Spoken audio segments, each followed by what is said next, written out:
All right, welcome to the Sports Guys, another weekend recap. We're doing the episode on Tuesday night, August 19th. That way we could also get in the Monday night game. We'll talk about that. All the different preseason games from the weekend. There was a Thursday night, a Friday night, a Saturday, two Sundays, and a Monday. So we essentially had 5 straight days of football. How you doing, Robbie? Doing great. We started back to school, university this week, and then the boys go back this coming Monday. So this is a crazy time of year. And then you add in all the sports, and that's awesome. I don't know if I'm coming or going. Yeah, it is really crazy to see all the stuff going on. So any big things hit you from the weekend, big stories? I know that the teams are going to be cutting down this week, so there's a lot of tension in camp with all the cuts. They're going to be going from 85 down to 68. So that's a relatively big cut, about 17 players. Anything hit you from the weekend? I think they're starting to name some starting quarterbacks. The teams are starting to round into shape, which is not a surprise. I don't think there was much of a surprise at all this weekend. Everything kind of lined up how I would expect, to be honest. I think we're still seeing quite a few rookies maybe we didn't expect. We got this kid for Washington Commanders who's just coming out of nowhere. He's so good that now they're shopping Brian Robinson. You're always going to have this. You're always going to have some guys who come out of camp that you didn't expect. He's a 7th-round pick. He was a 0-star recruit when he went to Alabama State. So this kid's story is just incredible. And now he's going to be the starting running back for the Commanders. But here's a little bit about this kid. His name is Ja'Cory Krosky-Merritt. He was a 7th-round pick. He's affectionately known by his teammates as Bill, which I don't know why that is. Yeah. But pretty cool. But his journey to NFL. His middle name is William. I think that's what I think so. Ja'Cory William Krosky-Merritt. His journey to the NFL is nothing short of remarkable. He was a 0-star recruit from Montgomery, Alabama. Began his college career as a walk-on at Alabama State and did so well there that he transferred to New Mexico and actually had a really great season there. He excelled with 1,200 yards rushing, 17 touchdowns in 2023.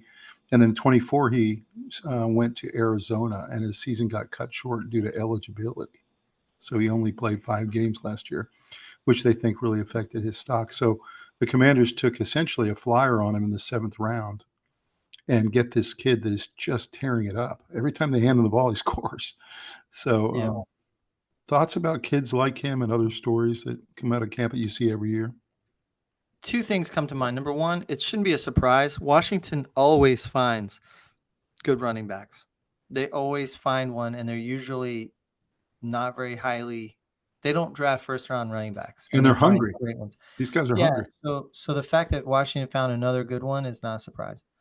And second, it's not a surprise that Robinson is on the trade block because he doesn't fit very well with this offensive scheme. He's a powerful back. He's a big guy. And they want to run quarterback option and lots of plays like that. Not so much power 3 yards in a cloud of dust. So he doesn't really fit with the program very well, even though he is a great back and they could definitely use him. I think they're afraid of the value they would have to pay him in order to keep him, and they're trying to keep money in play for Terry McLaurin. So, it's really unfortunate Washington has allowed these 2 contract problems to happen at the same time.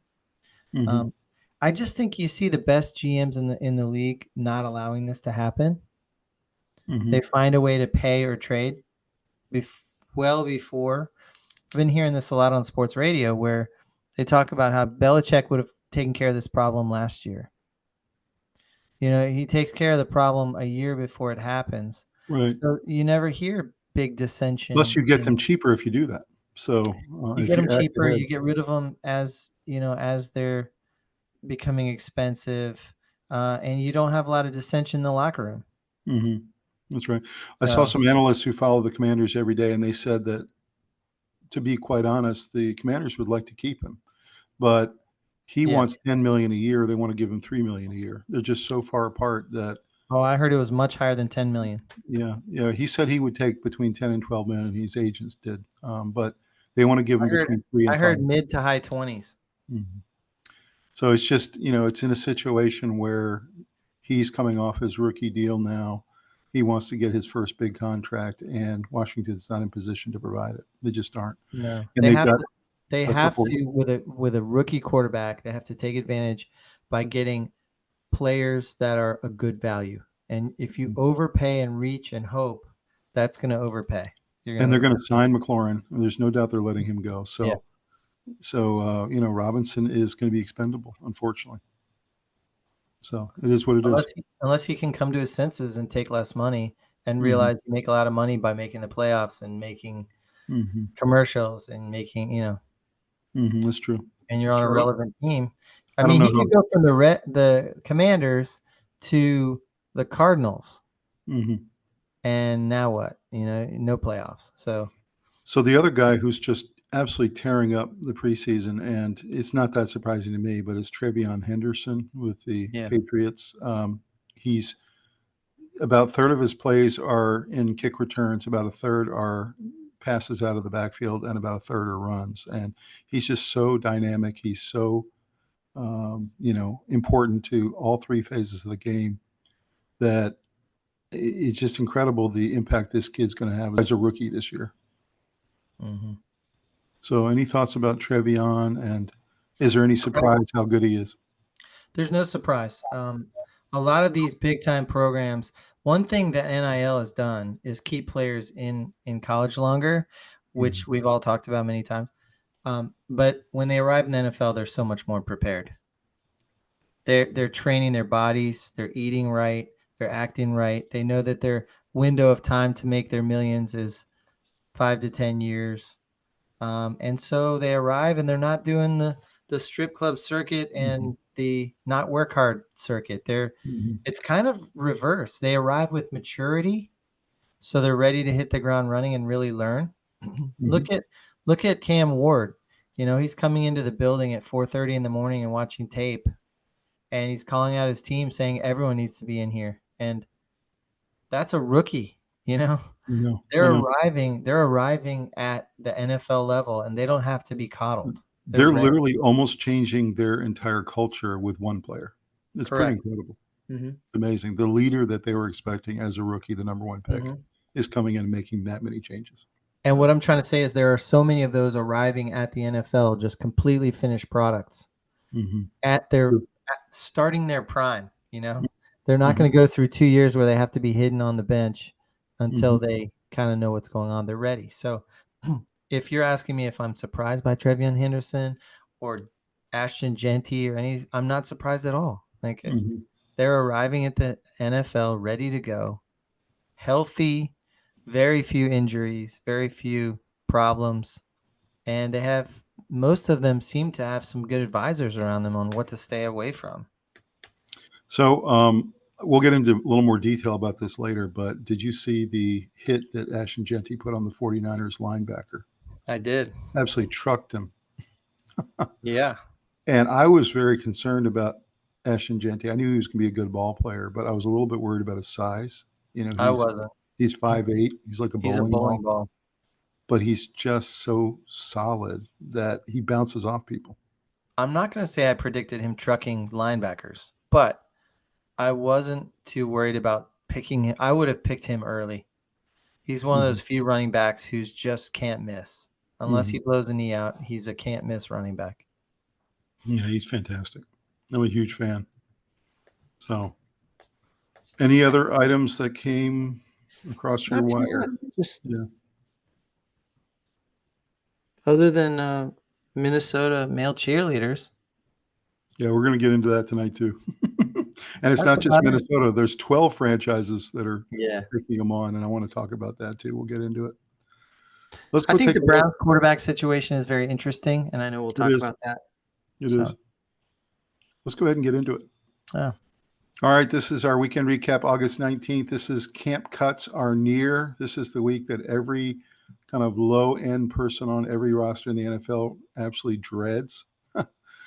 Is every time and the coaches do too. They're going to have to cut players they like. I know. And some of these guys who we're talking about who are doing really great in camp, some of them don't make it. There just Yeah. isn't a roster spot for them. The good It's news not is just the lazy guy who's not working hard and not getting it. that's right. It's the guy who belongs on a team, but he's not going to make that team because there's depth. Exactly right. Exactly right. So we'll see who actually makes it. You mentioned Cam Ward had another really stellar first 2 drives in his game, and they pulled him out.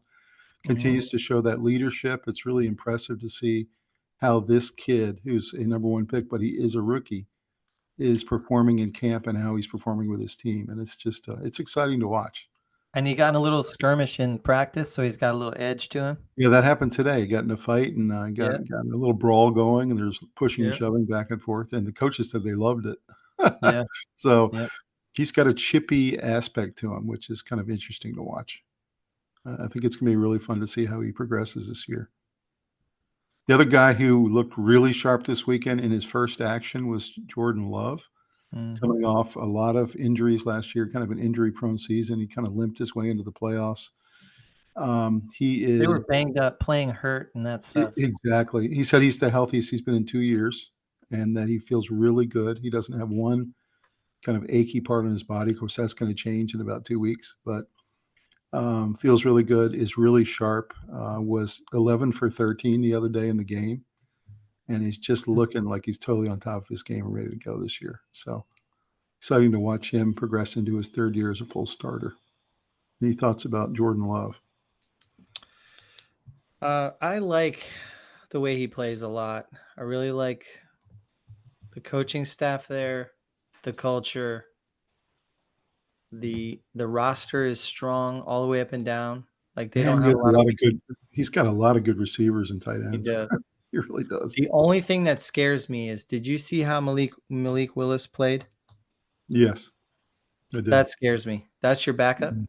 It's not that I have anything against him. It's just he looked lost. Although to be fair, Malik Willis played pretty decent last year when he had to come in. He was 2-1 in starts. So I was surprised how bad he's looked, but yeah, I think he'll be okay. I mean, he's got enough. I think he'll be okay, but he better not play the first half of the season. No, that's true. That is true. That is true. So next person to talk about is Dylan Gabriel. Got his first NFL action, threw his first NFL touchdown, also threw a really bad pick 6. But his overall grade was a B. The coaches said he actually did a lot of nice, decent things, looked pretty sharp. Yeah. Had that one throw he wish he had back. But generally, they were pretty pleased with his performance. They don't believe that it was enough to get him back into the 3rd spot above Shedeur. They think Shedeur actually has, even in camp and in practice, beaten him out now for the 3rd spot. So thoughts about where Gabriel stands? Where is he going to be in 2 weeks when the final cuts come down? Are they going to try to store him on their practice squad? Are they going to try to get a 6th-round pick for him? Thoughts about Gabriel? So what I'm hearing is that there's NFL insiders inside Cleveland's camp that are saying that their intention is to absolutely keep 4 quarterbacks. But if a good trade offer comes, they might trade one of them. They won't say who. What's amazing is they actually have 6 quarterbacks. They got Deshaun Watson on the pup list for the whole season, so he's not going to play this year. They just signed Tyler Huntley because Shedeur was hurt and Gabriel was hurt, and Pickett has had some nagging injuries. So we haven't seen him much. So they really actually have 5 right now. They're going to have to get down to 3. So the question is, how in the world are they going to go from 5 to 3, and how are they going to store the 4th guy on the roster? It's going to be really interesting. I think it comes down to, are they going to trade Kenny Pickett or are they going to trade Dylan Gabriel?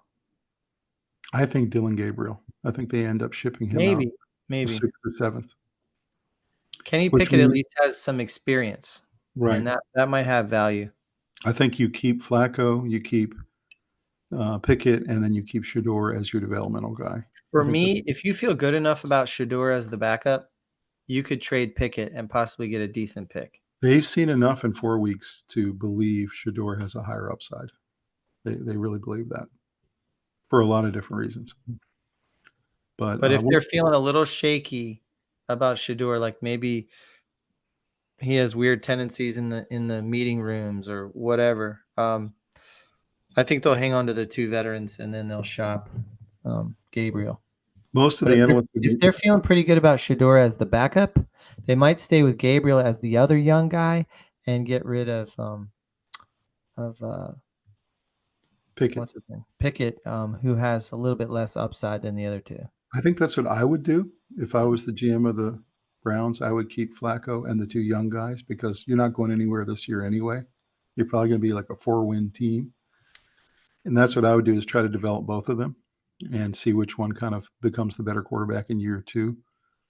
But I just have this feeling they're not going to do that. I think they've committed to Pickett as the QB2. If it's me, I'm going with Flacco, Pickett, and Shador, and I'm trading Gabriel because you don't want an RG3 and Cousins situation where they're both young at the same age, and you're forcing one of them to be the starter. The other one's not going to support the other guy. They're going to be hurt feeling like it. If you have an old grizzled veteran, a person who's been here a couple years, and then a rookie, there's no controversy in your quarterback room. And so you can have harmony and you can have everybody rooting for the starter, and everybody's future is riding on success, and you're hoping that the starter goes out there and does well. But if you have you versus another rookie and you're a rookie, you're not really hoping he does well. You're not pulling for him, and you're not pointing 100%. Out you've seen certain tendencies on blitzes, and you're just going to let him get killed. It's human nature. The plan you propose, I think, is exactly what they're going to do.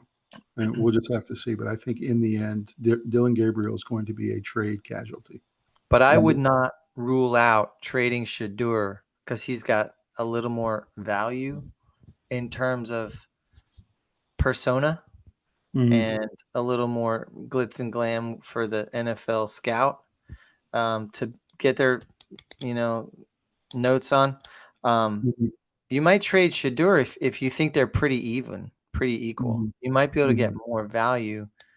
And if Dylan Gabriel's a good leader behind closed doors that you're not getting to see, there might be reason to keep him and just let him slowly develop. And this year's about Flacco and Pickett.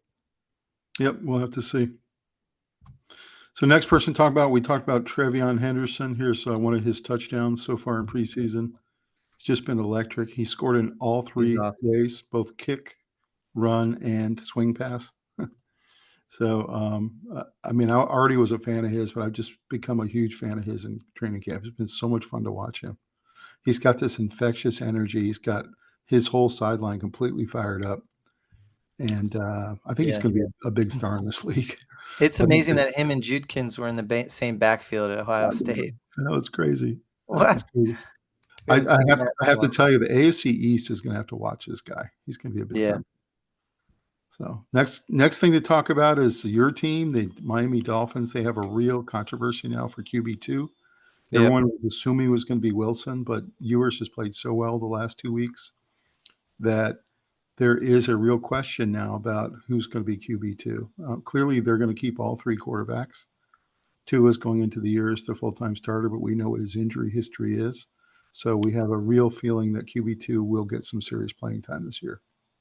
So thoughts about this QB2 battle? Is it really a battle? Is that just the press trying to stir things up, or is this really, I think it's a battle, but I would say that it's exactly like Cleveland, except there's not another rookie quarterback fighting with the other rookie. What I would say is you go with your veteran, you have your newer veteran as your backup, and then you have your rookie sitting on the bench learning how to conduct himself during meetings, how to practice, how to watch film, how to deal with press, how to do commercials and not get distracted, how to learn from bad games from the veterans. There's so much learning that needs to happen in year 1. You're on a rookie deal. You need that whole year's worth of learning. You're an apprentice. And I think putting the apprentice into the real game is a mistake. almost all the time. Not all the time, but almost all the time. And when you You have really have other no options, you reason. take You have better no options. reason to make yours your QB2. I know this is a Correct. real deal, but you have no reason to do that right now. No, Wilson has a because lot more you can experience. let him just take the job slowly when he's ready. If Wilson has to start 4 or 5 games this year, you feel a little more comfortable with that. You just And do. you know that Ewers is standing by and he's He's your ready to backup. go. Yeah. So if Tua's hurt, you're still in okay shape. You've got Wilson who can go out there and win a few games, Mhm. and you've got Ewers pushing him, who Mhm. is a lot of high ceiling, lots of potential, and maybe Ewers is not ready. Like he's looked pretty good, but he hasn't seen a lot of exotic blitzes. Yeah, They're and not maybe doing Ewers exotic blitzes in the preseason. I personally think you go with Wilson at QB2. He's Yeah. probably gonna end up playing a couple of games this year with Tua's history. Mhm. And then, you have Quentin Ewers sitting there, likely gonna play in week, like, 16 and 17 when the Dolphins are out of the playoffs, something like that. I wouldn't play him at all. Just let him Um, sit, just like and if Mahomes did. and if they make the playoffs, he won't play at all. So Yeah, so I think that's the reality, but he probably will play a little bit at the end of the year if they're out of the playoffs. So, maybe. But we'll see. I just don't think I would do it. I'd let him Yeah. watch film and say, "Wow, I've never seen that kind of blitz before." And be Right. like, "Yeah, well, that would have killed you because you would have been looking this way, That's and right. that guy would have hit you this way and wrapped your leg around your neck." So here's that incredible hit by Ashton-Jeanty on a incredible tackler for the 49ers. Nobody could believe Yeah. this punishment he doled out to the defender. And, it was kind of like a welcome to the NFL moment, but not for him, for the defender, that Ashton-Jeanty has arrived. So Yeah, it's I've arrived. That's right. thoughts about Jeanty, what kind of rookie year he's gonna have? Is he gonna be like a 12 or 1,400 type guy with 15 touchdowns? You're looking at that kind of year? I hate to put a lot of smoke on him because of this hit right here. I think step back from it. Look at his track record. He would have won the Heisman this year if it weren't for a special player Travis Hunter. Travis Hunter, that comes along once in a blue moon. Mhm. Um, Genty would have won the Heisman because he Mhm. was so dominant and he was scoring such long touchdowns and he's just a home run hitter at the running back position.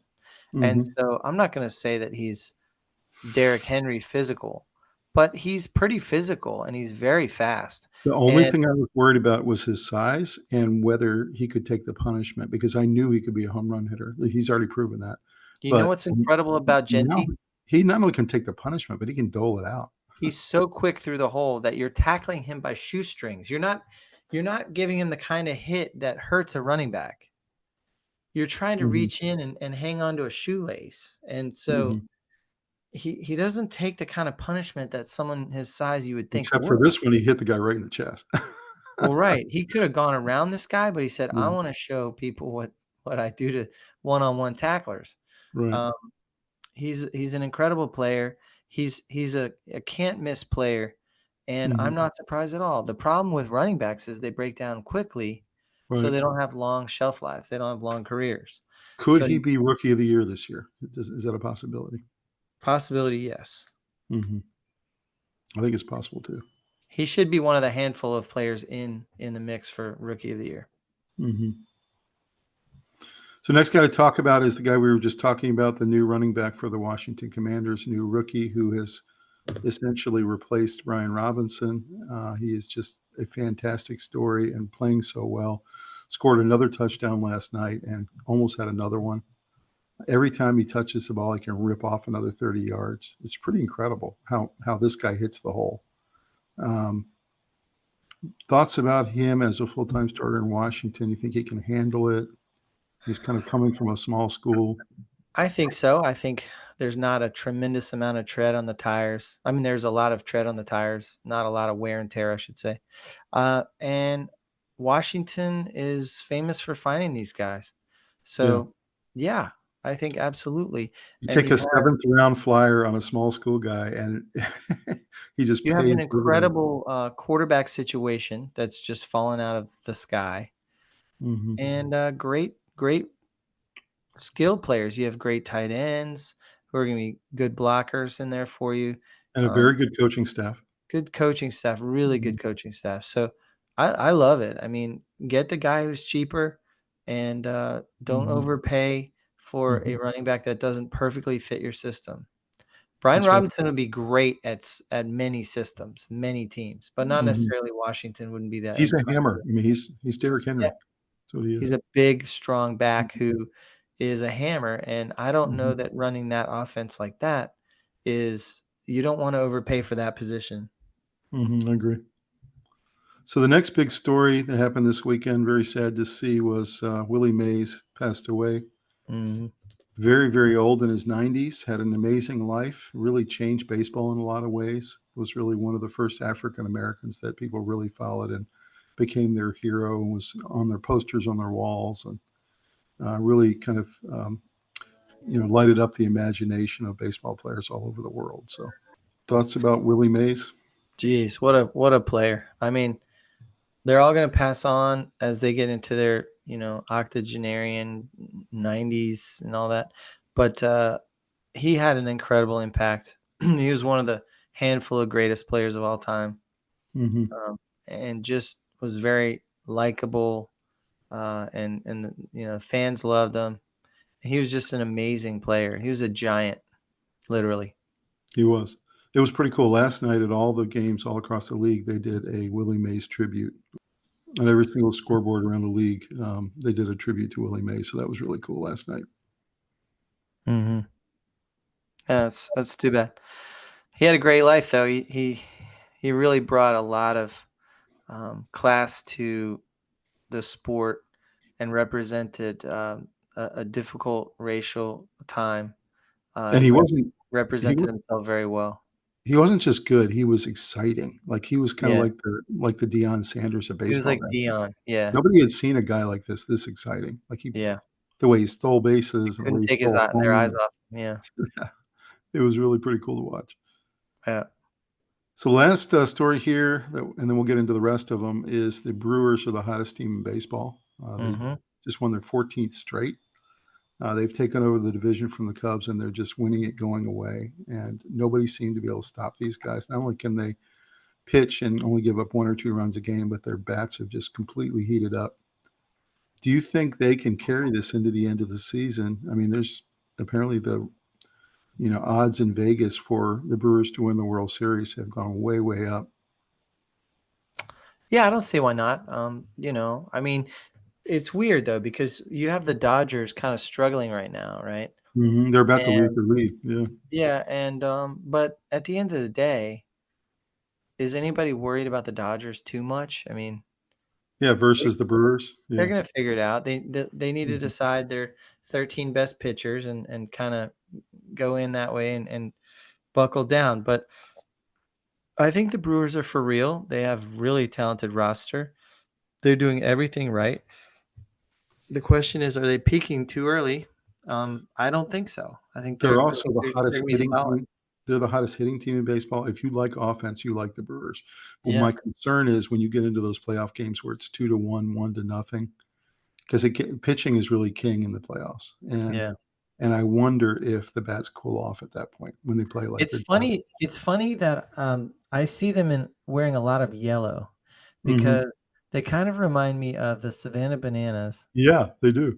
but they're the real team, the real deal. Mhm. Savannah Bananas are doing backflips and catching fly balls, Right. um, doing spectacular things that none of us can do. That's You true. feel like you're watching that a little bit with the Brewers in that they're just better than everyone else. Like, That's true. That's true. but I think there's a couple teams out there that would take I umbrage tell you, with they're that. really exciting to watch right now, and I Yeah, don't know, I'm kinda rooting for them on the National League side. I don't really have a super high on the feeling for 'em. entertaining scale. They Yeah, do. Let's look at the rest of the MLB news. We already talked about the passing of Willie Mays, yeah, it's sad. the legend in the game, and also a dominant performance by the Padres this weekend as they swept the Mets. That was pretty cool to watch. And then, also, there's quite a few injuries that have been piling up on a lot of the playoff contending teams, and the Dodgers are one of them. They actually have 2 of their starters out right now, so, it really has gotten into the dog days of summer. You're in August. These teams are trying to limp into the finish of the year and then get into the playoffs. Thoughts about how many injuries are piling up for a lot of these contending teams. Yeah, it's kind of sad. It happens a lot during the year. Just there are teams that you think should be better than they are, and it's not even just in baseball, but there's a lot of teams that kind of just lose some really important pieces, and they're a shadow of themselves. So I think a lot of these teams are struggling because they're just not the same team without a few players. Although this is when you need your depth, right? And a team like the Dodgers, their third string third baseman is better than some teams' first string third baseman. So Right. You just have to have the depth at this point heading into the playoffs. Yeah, everyone's tired. That's right. So San Diego Padres had a really strong offensive weekend. They've been super, super hot. They're about to pass the Dodgers in that division. They even had a 21-0 rout of the Rockies, where they hit 5 home runs and racked up 24 hits. So they're another team that's really hitting the ball right now for the Padres. New York Mets continued their winning ways. They've just won their 6th in a row with a 14-2 victory over the Rangers and got 22 hits in that game. So pretty incredible to see some of these teams and how they're hitting the ball right now. Yeah, they have loaded rosters, and it's pretty cool to watch that come together and really result in a really good team performances. The Dodgers had lost the lead and gotten into a tie situation in the NL West, but they just took the game. They just took the lead in their division one more time with a 6-0 win over the Padres. So this is the first time they've held the division in about a week. It feels like the Dodgers are starting to wake up from their stumbling along in late July. And yeah, they just kind of struggled for a while. They're like part of August, and like, all right, guys, it's time to lock in. It just feels like they're having these conversations. Although the Padres are playing awfully well too, so we'll see. That division. Yeah, they're gonna run into great adversaries. But the Giants defeated the Cubs thanks to a late inning home run by Estrada. The Mets' McLaren had a rare feat in his debut. He homered on his first at bat in his entire career. He's just brought up from the minors, and homers on his first at bat on his first pitch, which. I mean, I don't know how often that happens, but it's pretty rare. Pretty cool to see. And then Christian Yelich did something really interesting. He honored Bob Uecker by using a custom bat and then hit 2 home runs with that custom bat with Bob Uecker's face on it. Yeah, that's cool. Which was pretty cool. Originally, they had ruled the bat was illegal, but then they let him use it. Yeah, they've been letting him do that more. I heard they had one with Curious George. Yeah, it's interesting that they're letting a little bit of personality come in. Yeah, it's smart. Like, make it family friendly. The Cubs had an interesting situation. They had fighter jets fly overhead, and apparently it was so loud it scared the bejesus out of these guys who were in the dugout. So they had a really interesting situation. Apparently scared the announcers too, as these jets flew over really close to the stadium. I wonder what that sounded like. Brewers won their franchise record 14 straight. We mentioned that. Cal Raleigh hit a second deck home run, was 510 feet, and it was 5 feet away from going out of the stadium. So it hit the very back wall. Yeah. I mean, this guy, when he gets a hold of it. So you think he's just going to get better and better? It seems like the All-Star game was just kind of like his entry into the situation. It feels like he hasn't peaked yet. I know. He's just getting better and better every week. That's crazy. I love that guy. And then Orioles' Samuel Basallo, who was the number 8 MLB prospect in this past MLB draft, made his major league debut on Sunday and went 1 for 4 and got a double. So the Orioles, I think they're realizing their season's over and they're starting to bring out some of the young guys to get experience. But it's kind of wild because they're winning a little bit. They're winning a little bit, yeah. But I think this guy is a big-time prospect, and they needed to get him some playing time. So looks like he's going to get at least a month with the major league club. That's smart. So getting into NFL stories, Matthew Stafford's ability to stay healthy is in question. Continues to have back issues. He did practice twice this week. What is the prospect, do you think, for Matthew Stafford? Is he going to be there for week 1? Is he going to be a full-time starter for 17 games? The people thinking more and more that his backup is going to be the probably the lead player for LA for a lot of the year. I don't know. It's difficult to say. His back is a problem, and backs do not heal quickly. And usually when you have back problems, they don't just have surgery and then they're fine. They get worse progressively. There are things they can do to maintain him and keep him in there. But, man, this roster is loaded, both sides of the ball. They're in a really good spot. They have to make their run now, and this might be their last shot with Stafford. Some people have said that they've been critical that they should have traded him while they could have, and really taken a shot at loading up on youth in addition to their great players they have. So I don't know. And Stetson Bennett has been incredible. I mean, he's been a total find. Yeah. He had 394 yards passing this weekend. Yeah, it's in camp, but yeah, true. So, but he's an easy guy to root for, especially for us. We were in a hot tub with his brother in Jacksonville.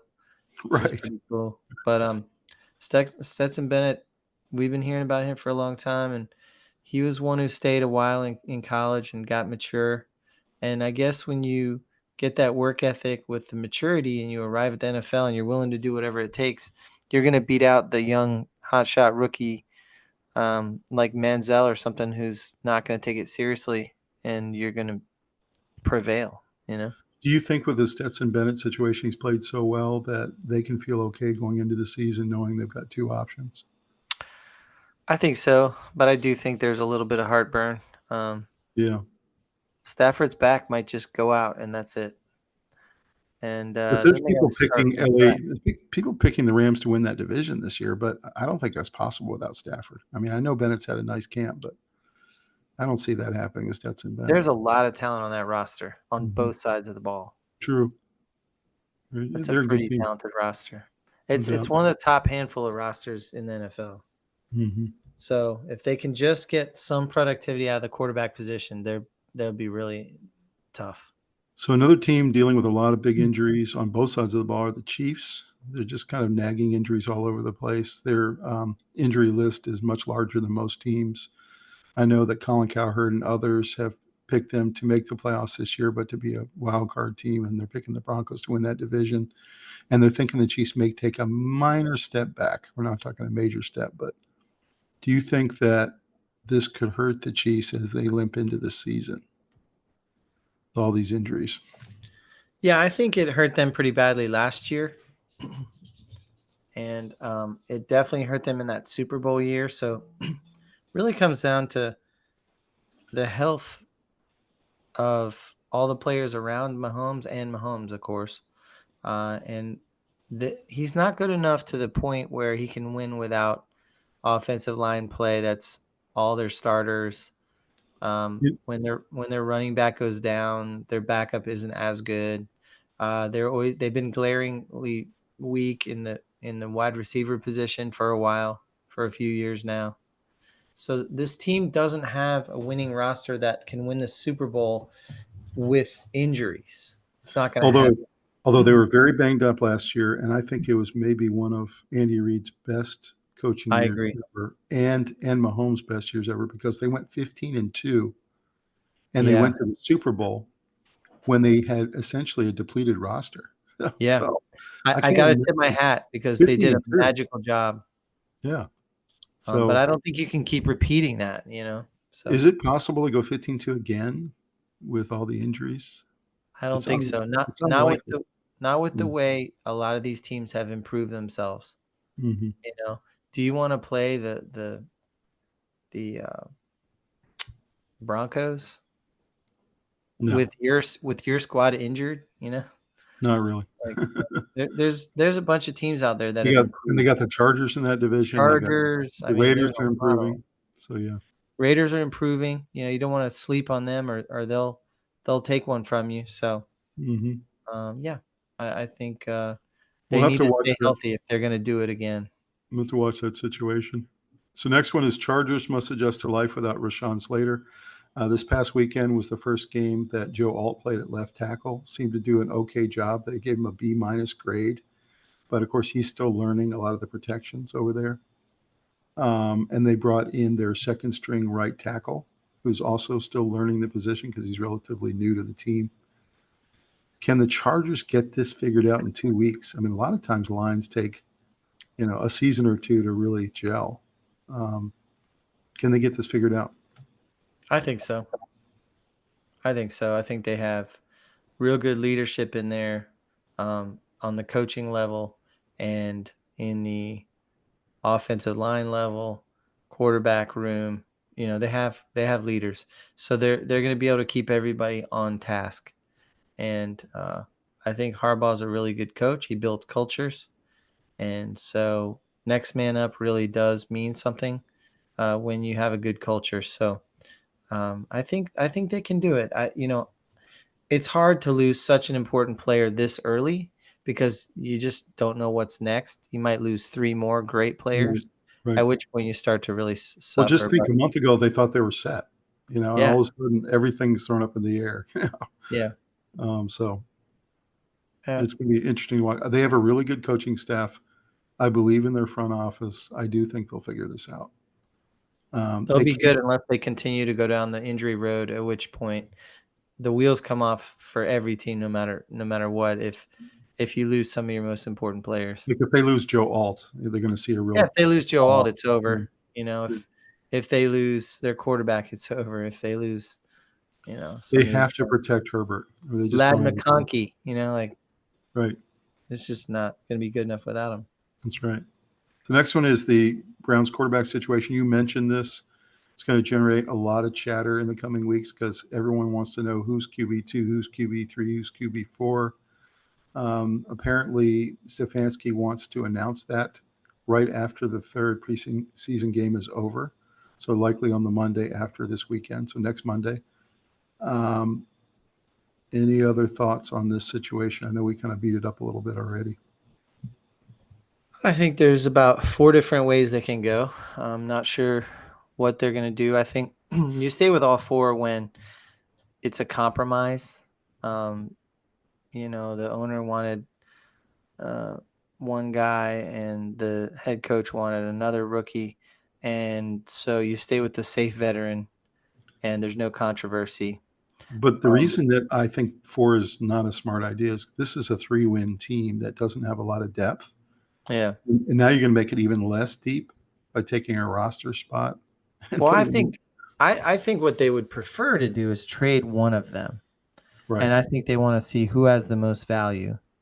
And it would probably be Shador. So if Dylan Gabriel is good enough, you trade Shador. Because wouldn't you rather keep another offensive tackle or another linebacker or another pass rusher or another corner? Yeah. You need depth. Yeah. So, yeah, you need players. So turn one good player into multiple players and you're in good shape. It's a long season, so you got to have that depth. You don't want 4 deep at quarterback and plus controversy. Which rookie is in third place? And, it's just. Right. I have to think they're going to go down to 3 and they're going to trade one of the guys. And I don't know if it's Pickett or if it's Gabriel, but that's my. Although I will say, if you're thinking about cutting bait with Deshaun Watson, you need guys on rookie deals to make up for the money difference. So it might be smart to just cut Deshaun, take the cap hit, get rid of Pickett, and go with 2 rookies. Start Flacco for a couple weeks. And start Flacco and have whichever rookie is better hang in there, and then just get right with the salary cap with the Deshaun Watson debacle. And then head into 2026 with one of those 2 guys, whoever wins the job. Yeah. Right. I think so too. And you could still be in the market for a veteran. Maybe take a hometown discount or something. And in 2 years, you might be in the market for Arch Manning. So, yeah, maybe. Yeah. Philadelphia has more questions up front with the Landon Dickerson injury. That was a real issue for them. He's one of their best offensive linemen, and he's going to be out for most of the season. They think he'll be back for maybe the last 4 or 5 games, but it's a pretty serious injury. Their depth was already a little questionable at offensive line, maybe the weakest part of their team, although the starters are really, really good, but the depth is not there. So thoughts about Philadelphia? Are they going to be in the market maybe to trade for some depth? I think they should, because they're getting a little old on that offensive line. Mm-hmm. Their defensive line has a lot of youth on it, and they have some young players on the team, but They have a lot of great players they could ship out and go get, like a left or right tackle or a I think guard. they need to start investing in the offensive line. I do too. The starters are great, but They are great. Any of them go down, who are you going to plug in? But veterans tend to get hurt more easily and stay hurt longer, and you don't want that to be your teetering offensive line. They have the best front office in football, so I have a feeling they're probably on the phone right now talking about this. Yeah, trying to find some more depth in that area. So the Chargers offensive coordinator Greg Roman says no matter what happens, there will be a rotation at running back. And he feels very strongly that they have 3 solid backs on the Chargers team and that they want to play all of them. Do you think that's a good idea? They used to talk about 2-headed monster. He's talking about 3-headed monster. I think it is. I think a team that's so committed to the run, like the Chargers, needs to have great players in that position who are not expensive and who are hungry and willing to do whatever the team needs. Mm-hmm. So I think depth is an important thing at running back. This is a strength for them, I think. I mean, if they have 3 guys they're very comfortable with, that's a strength. That all of them get carries. They really want to set up play action, and the only way you do that is if you establish the run. If you don't establish the run, play action never works. Mm-hmm. You have to establish the run and then start doing play action. And they're in a division where they have to run the ball anyway, and that division's really, really tough. So that's pretty exciting to watch there. Patriots left looking for silver linings after their difficult Vikings joint practices. Apparently, they were very dissatisfied with how some of their joint practices with the Vikings went, especially with the Vikings defense pretty much dominating the Patriots offense. And of course, the Vikings defense can make everybody look that way. So yeah, they're dominant. So thoughts about this? Patriots were feeling really good going into the year that maybe they were a borderline kind of wild card team, and then they got kind of humbled by this really great Vikings defense. I think that this should not be surprising for people. Overreaction Monday is sort of looking at Trevian Henderson and thinking, oh, they're back. I think Drake May's in for a rough year. I don't think they have enough talent on the roster, and I think they are very. I think they'll be better. They have some decent position groups, but not enough talent. They're going to have another couple bad seasons where they draft high, and they need more players. I would keep trading down and getting multiple players. That's what I would do. These coaches, they can really find out what they have in these joint practices because they're going up against a different defense with a different scheme. And you can really learn a lot about your team and where your weaknesses are. So although this was disappointing, I think it's a good thing for them to find out now so they can work on it in the next couple of weeks. The Miami Dolphins had a very disappointing practice the other day. Apparently their offense was completely shut down. I think they were playing the Bears or the Steelers, somebody like that. Yeah, there's a lot of grumbling that came out from inside the locker room, and Jalen Ramsey was talking about it, about how they don't respect Mike McDaniel. Right. Apparently they couldn't even get a first down in 3 hours, and so apparently it was very disappointing. And Tua has been very frustrated about it. There's not enough physicality on that team.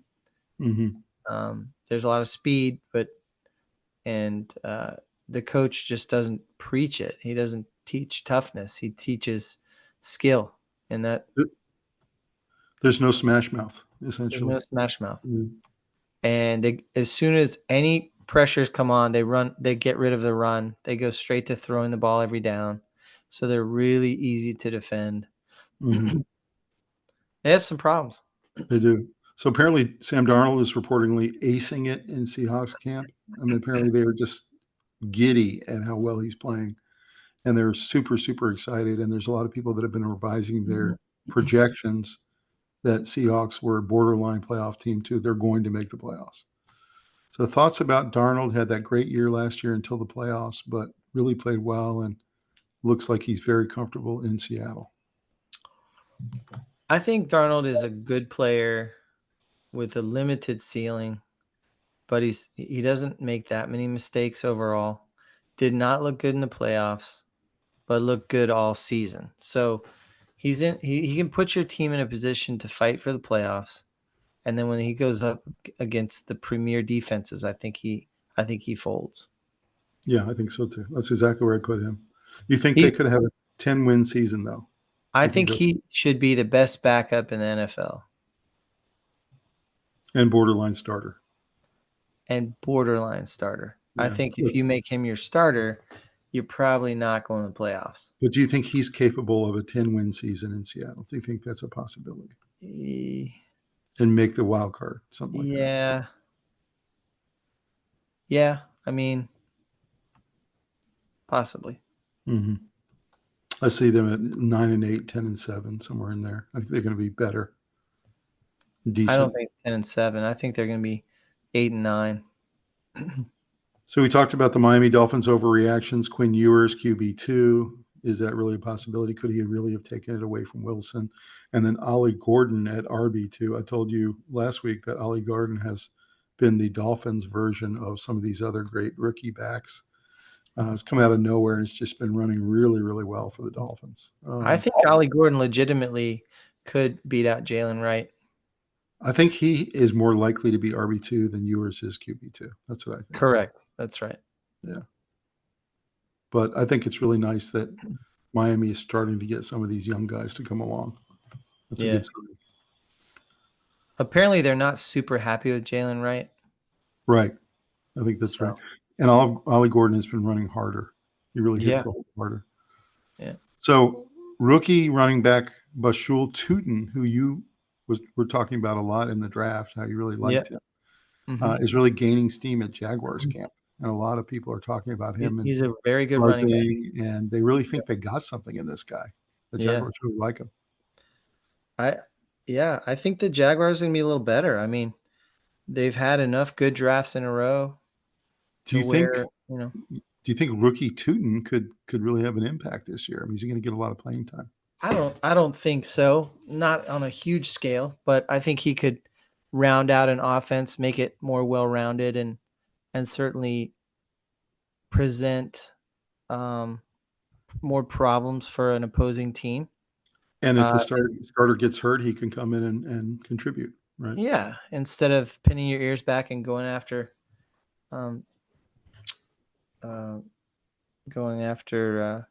Trevor Lawrence. I think you run the ball and you keep your defense off balance, and then Trevor's going to do better. So I think that's one of my sneaky teams this year, the Jaguars. I haven't heard anybody say anything real positive about them. I just have this weird feeling. You mentioned that you liked them in that division too. It's a pretty weak division. Yeah. It's a weak division, and I think they've been loading up with talented players. I have my doubts about their offensive line, but if the offensive line shows up and does okay, they're probably going to have a good season. True. So Bears wide receiver DJ Moore is open to the daunting task of lining up at running back. What they've been trying to do in camp is turn him into like a Deebo Samuel. Yeah. Because DJ Moore already has that capability. And what they want to do is line him up in the backfield, line him up in the slot, line him up out wide, put him in motion. He's going to become their essentially Deebo Samuel. Yeah. Yeah. So what do you think about that idea with DJ Moore? I don't love it. I think he's too tall. He's a big target for linebackers. He also got paid like a wide receiver one. And so I like the creative uses of getting him the ball, like creatively doing that. Me too. But I don't know about as running back. And he can be an exciting player. I think you can't run him off tackle. I don't see that happening. No. But maybe sweeps, jet sweeps, things like that. Fake flea flickers and, just plays like that. Yeah, sure. Inside handoffs, things like He'd that. be awesome. Do. Yeah. This is going to be exciting to watch. I like DJ Moore. Obviously, he used to be in Carolina and always been a fan. Sure. But you don't want to get him hurt. He's your WR1. He's making the big money. And I think finding ways to get him the ball is smart. Lining him up at running back, not smart. he's not Christian McCaffrey. No, he's not Deebo Samuel. That's right. That's right. So interesting to watch that if that actually happens. Speaking of Deebo, Jaden Daniels' connection with Deebo reportedly is growing by the day, and they're feeling more and more comfortable with each other. And apparently, they said that because they haven't had, several of their other wide receivers on the field, and obviously Scary Terry hasn't been there for contract reasons, that it's actually given Deebo a lot more reps, and it's become a really good thing because Daniels can work with him on a daily basis. So do you think this connection is going to be something to watch this year? Yes, providing everyone stays healthy. I think those two are going to look really good together. Mm-hmm. I do too. That's scary. If they get McLaren back, which I hope they do, and they've got a rejuvenated Ertz, and they've got a Deebo Samuel, and they have some of the other receivers they've got, and they've got Sanat. I don't know who you cover. And they got this new running back, and they got McKisson who comes out of the backfield. I don't know. It's pretty exciting to think about. It is exciting, and it's going to come down to can they protect Jaden Daniels? Mm-hmm. That's true. In his 2 drives last night, it was really fun to watch and remember back to last year because he was just zipping the ball like he did last year. It's really coming out quick. So Travis Kelce believes his production might have slipped last year with more focus on his opportunities as an entertainer. And this was in an interview that he was really, really candid. And apparently he had denied that last year. But he's admitting that, his commercials and his Taylor Swift stuff, and he's been in 2 movies now, and that might have hurt his production last year a little bit. Thoughts on that, and can he get back to his Pro Bowl level that he was instead of just being good in the playoffs, being good all season? I think it was less of a distraction than his age was a factor. Like, I think he is not wanting to admit it, but he's slowing down. He's taking a lot of shots. He looks a little slower than he used to. You remember like 5 years ago, he was basically fast. He was unstoppable. I remember he would catch the ball on a little route, and he would shoot through the defenders with quickness, and that quickness is gone. I don't think it's because he's doing movies. I think it's because he's gotten older and he doesn't want to admit it.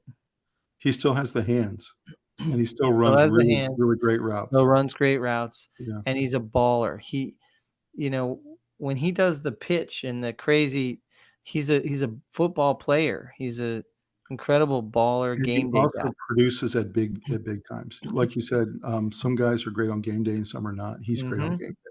So he is great on game day. Yeah, he takes it to a gear nobody's able to do around him, and he excels. But I think it's less of a factor of losing focus and more on, hey, he got older. So you think he says this in the interview, but you don't think that's really true? You don't think he really believes this, or you think it's just not true? I think he believes it because I don't think he wants to admit that he got older and slower. Right. He looks slow out there. True. He catches the ball perfectly, but although I will say, even though his production slipped a little bit, there were times last year where he was the only guy that Mahomes was coming to on a third and 8, and he was going. He still looks good, just not as dominant as he once did. That's all. Right. Commanders activate Terry McLaurin from the PUP list. This was a really important step to actually re-signing him because they can't put him out on the practice field until he's off the PUP list. So they went ahead and took this step, everyone thinking that the contract's coming very soon. They want to be able to get him at least one preseason game. So thoughts about this move? Does this mean he's going to re-sign? Are they close? There's no excuse for not signing him with a rookie quarterback on a rookie deal. I should say, not a rookie quarterback. Rookie deal quarterback. He's your best player. Besides your quarterback on a rookie deal. So You have to sign him. He does everything for your team. He produces even when everyone else is giving up around him. He's still crushing it. So there's no excuse for it. And if this takes you one step closer to being able to activate him, and then you can really work hard at getting that deal done. I mean, can we admit that they're not winning the Super Bowl without Terry McLaurin? There's We know zero chance without Terry McLaurin. zero chance. So I'm not sure what they're waiting on. They should have gotten this thing weeks ago. Yeah, this should have happened. This is crazy. They say that the number one time to do these deals is like February, March, not right before the season starts. It's too late when you hit that point. That's the right. good GMs have everybody locked up. You don't hear about this stuff going on in the Eagles camps. You don't hear about it. So what's interesting is when you're on the PUP list, you can't even practice. You can go to the facility and you can get treatment, but you can't even practice. Sure. So they wanted to give him the opportunity to at least practice, even if he's not going to play the game. So. Yep. So next one is injury risk, a legit concern after Micah Parsons hold in through camp. So when they say hold in, they mean it's not a holdout, meaning he's coming to camp every day. He comes and he listens to the walkthroughs. He listens to the game plans. He has his earphones on. He's just not playing because he don't want to get hurt. So is this kind of the new norm for these kind of holdout situations where they're calling them hold-ins? Essentially, he's participating in every way except for contact. I guess so. I'm not a big fan of people holding out. Especially when they're under contract. When they're under contract. Yeah, like I don't get it.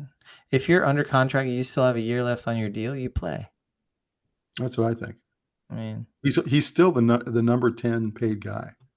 So right, and at the end of this season, that poorly you hold out for as much money as you can get from wherever it comes from, and that's how that works. I know. And if they don't come to the table serious about trying to re-sign you now, but you can understand why he's not going to do contact right now. I mean, if they're in the handoff situation and his agent is telling him do not hit anybody, then you can. I'd hold back a little right now. Yeah. So the Bills freed up $2.2 million of cap space in the James Cook extension. So they actually made it good for him, good for them. Deal includes a team-friendly cap hit of $5.8 million for 2026 due to their double bonus structure. So they found a way with their capologist, and of course, every team has to have a really good accountant and capologist these days. So they made it great for the team and great for him. So is this the future of cap management, that they're finding ways to pay guys, but also not take up too much of the cap? I think so. I think the creative accounting has been going on for a long time. As they change the way the cap works, then tweaks need to be done. I don't think there's anything super sophisticated about this deal, but it's a good one, and it was smart to get one of your leaders, somebody that really takes a lot of pressure off Josh Allen. Go look at how they did when they didn't have James Cook running like that. Allen struggled. So I think that he's such an important piece that they have to act like it and pay him. True. And then in doing that, you free up cap money. It's brilliant. Brilliant that they freed up cap money. Brilliant that James Cook is happy. Team is back in place, and the team didn't devastate themselves. So and they didn't upset any fans. They didn't. There wasn't a lot of public complaining and criticisms. I wish our teams had a capologist like this. Not just capologist, but a GM who can massage this way where everyone comes out looking good. That's right. So this next one, we already talked about the Dylan Gabriel performance and his bad pick 6. Otherwise, he got a pretty good grade of a B+.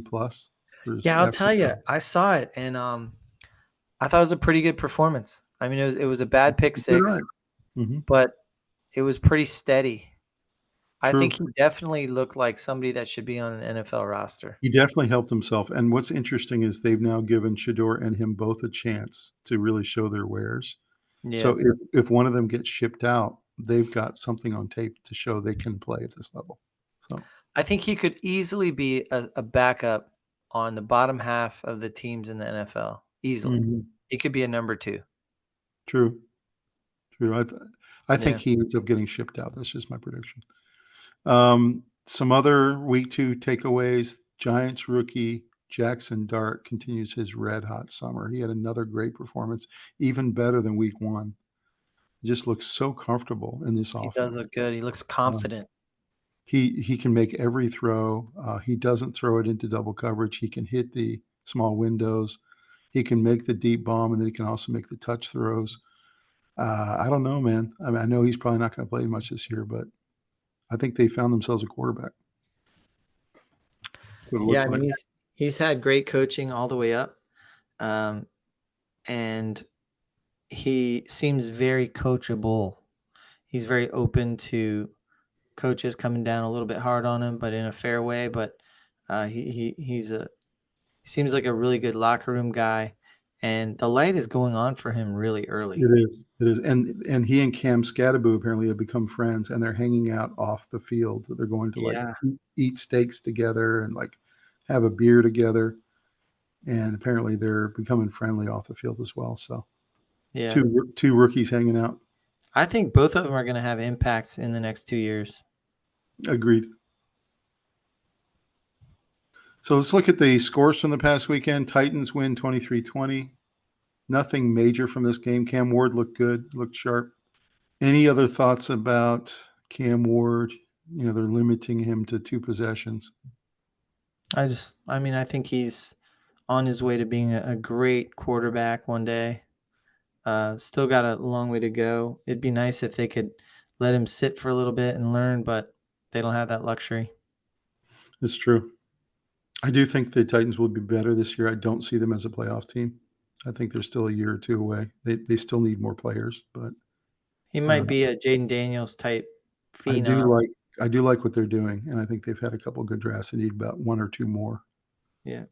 To fill the coffers. Chiefs get blown out by the Seahawks. The starters played very little. Seahawks are taking these games very seriously. They found their backup QB in Drew Lock. Had another nice outing.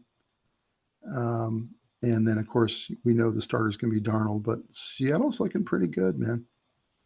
They're looking pretty solid. I kind of agree they're a borderline playoff team, it looks like.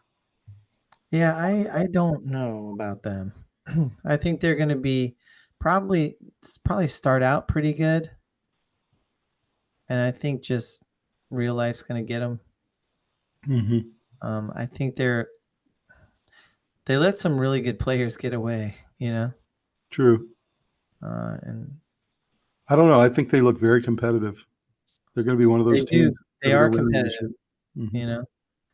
To me, they're going to be kind of like the Cardinals. They could beat you on any given week, but their record at the end of the year is not going to be that impressive. So next game, the Dolphins had a really nice outing against the Lions and kind of controlled this game throughout.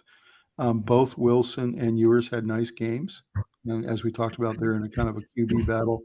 And, of course, we mentioned Ollie Gordon as a really nice, surprising thing coming out of the Dolphins camp, being a really nice contributor there. Any thoughts about this game? There's lots of concerning things coming out of practice, but in terms of the game, they played pretty well. Yeah, I think that the Dolphins defense was pretty impressive. They had 8 QB hits, 3 sacks, and a pick. And so I think that they've addressed the defensive problems, and I don't know if it's all fixed perfectly, but it's going to get better. And they've signed significant defensive depth. Yeah, they just got Judon. Judon, yep. Yeah. And they got another linebacker the week before, so they're adding some depth, which is nice to see. Yeah, and then Ollie Gordon's having a great camp. That's right. He really is. Packers take out the Colts. Jordan Love had a couple nice drives in the first quarter, and then they pulled them out. Their offense looks really nice. I think the Colts may be the worst team in football this year. They really they don't have a lot of hope, and they have a really bad quarterback situation. Maybe. So we'll see how they do, but I'm not feeling very confident about their prospects. Patriots take out the Vikings in kind of a game where the starters played about 2 series on both sides and then were pulled out. So it was essentially the second and third stringers battling each other. In practice, these same 2 teams played each other all week in practice before the game. And as we said before, the starters for the Vikings on defense absolutely dominated the Patriots. Patriots couldn't do anything. So a lot of these results, I just don't take a lot of stock in because they're not the start. Also, right, and there's a lot of play that they want to see how this rookie quarterback does in that scenario, whereas they would run the ball instead in a normal situation. Right. They want to see real situational football, but not necessarily always play the exact play they would do in that situation. Right, So, like you saw the Titans let their field goal kicker take a 70-yarder, and the Panthers have been trying all these new squib versions of their kickoffs so that it lands in front of the guy and he can't catch it. And I mean, preseason here, you want to try this. There was a case where there was an offsides after they scored. No, after they can't remember the team, but there was an offsides on the extra point, so they took the points back off the board and they went for 2. Because they need to practice, they're going for 2. But in a tight game, you might go for the 1. I remember them talking about that. So, yeah, and these games all end in ties because there's no overtime and things like that. So it's really good time for them to experiment with different lineups, different formations, different players. Yeah, you're trying to weigh creating a winning culture. So winning's kind of important, but not really. But more importantly is creating a culture where that it's merit-based, that people are working hard and it's showing on the field, and leadership starts to emerge. So you want to win these games, but you don't care as much about the final score as much as did you get some good tape out of it. I think we know what the Vikings-Patriots score would be if it was all starters. Yeah. Patriots would have had about 7 points. So. That's right. So looking at some more scores, Browns take out the Eagles. Dylan Gabriel, we talked about, had a really strong game in that game. Panthers played a stinker. They only played Bryce Young 2 series and then pulled him out and all the other starters and put all the second, third stringers in and lost 20-3 to the Texans. C.J. Stroud had a couple of nice drives in the beginning. Yeah, he was 6 of 8. Right. 49ers play the Raiders. O'Connell got a lot of playing time for the Raiders. Ashton Genty had his big announcement run we talked about with the trucking. And otherwise, this was a pretty nondescript game overall. Ravens take out the Cowboys. Cooper Rush got some revenge. He's on the Ravens now and is actually one of Lamar Jackson's backups, and he really took it out on his old team, Cooper Rush. So it was kind of interesting to watch. Rams and Chargers played a really exciting one in Los Angeles. They both share the same stadium. And Stetson Bennett absolutely tore it up.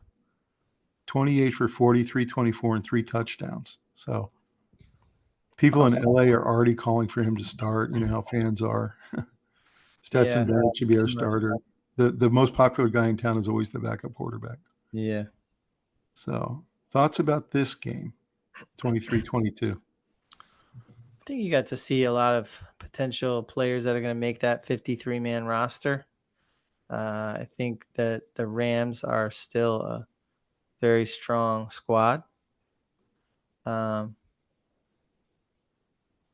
don't know. I think that the Chargers are definitely an improved team over the last 2 years.